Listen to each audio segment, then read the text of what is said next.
হঠাৎ করে কেক খেতে ইচ্ছে হলে গ্যাসের চুলায় স্টিলের বাটিতে তৈরি করা এই কেকগুলো বানিয়ে নিতে পারেন। তার জন্য লাগবে 2টো ডিম, হাফ বাটি চিনি, 1 চিমটি লবণ আর 2 টেবিল স্পুন রিফাইন্ড অয়েল। এই কয়েকটা উপকরণ ভালো করে ফেটিয়ে ক্রিমের মতো করে নিতে হবে।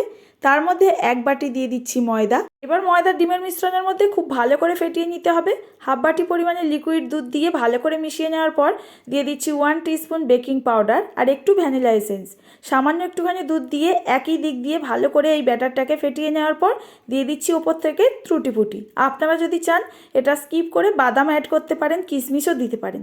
এবার সমস্ত কিছু ভালো করে ফেটানো হয়ে গেলে আগের থেকে আমি স্টিলের বাটির মধ্যে একটুখানি তেল ব্রাশ করে নিয়ে ময়দা কোটিং করে নিয়েছি। এখানে কোনো রকম বাটার পেপার লাগবে না। এটাকে প্রিহিট করা একটা পাত্রের মধ্যে দিয়ে 20 মিনিটের জন্য বেক করলেই আমাদের দারুণ স্বাদের এই টুটি ফুটি কেক একেবারে রেডি। এই ক্রিসমাসে অবশ্যই করে এই কেক একবার হলেও বানিয়ে খেয়ে দেখবেন।